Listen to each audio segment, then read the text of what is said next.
But it's going to get worse, James, in part because of these damn borders. There are 5 states that currently have the borders up, right, as we all know. South Australia, Tasmania, Western Australia, Northern Territory, Queensland. Between them, there is a grand total of 6 cases. 6 cases in Australia. It's absurd, Paul. It's appalling. I really think that this is the problem with federalism that we have in this country. You know, the federal arrangements that we had to get us into the lockdown situation and into all the different measures that we took to stop this crisis from eventuating worked really, really well. But now getting out of it, this has always been the problem because, the Prime Minister can only take it so far. Something needs to be done. These premiers need to be taken to court because they're clearly violating any sort of public health remit they have to do this, because the chief medical officer of the Commonwealth has said there is no cause for these border closures to remain.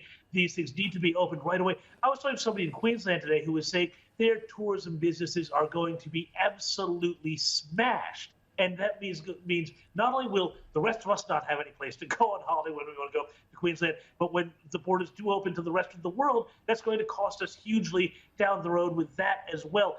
This is just an absolute dereliction of duty, I think, especially in Queensland, where Anastasia Palaszczuk has let her chief medical officer essentially take over.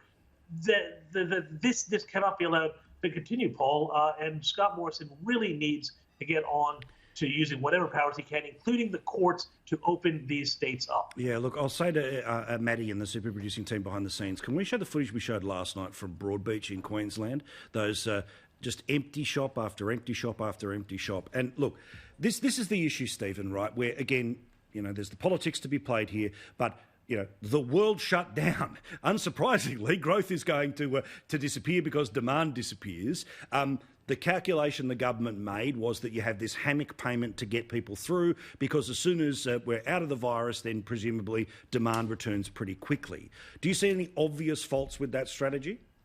Well, the snapback concept was never going to work in the way that, let's just say, optimists hoped, because the closing down of labour-intensive sectors like tourism, like aviation, those jobs aren't snapping back.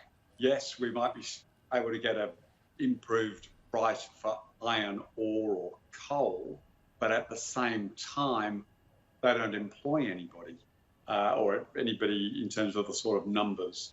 So the concept that we could snap back in 6 months, which was the original argument being put, was always unlikely to be the case, because, as we all know, and you've made the point, this is no one's fault, but when people become unemployed, it actually takes a little bit longer.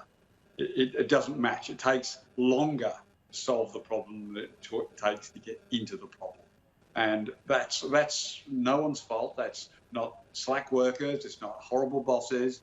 That's just the economic track record. Correct. Or evil unions, or red tape, obstinate incentives. There's no blue team, red team on this issue. It takes longer. It always has.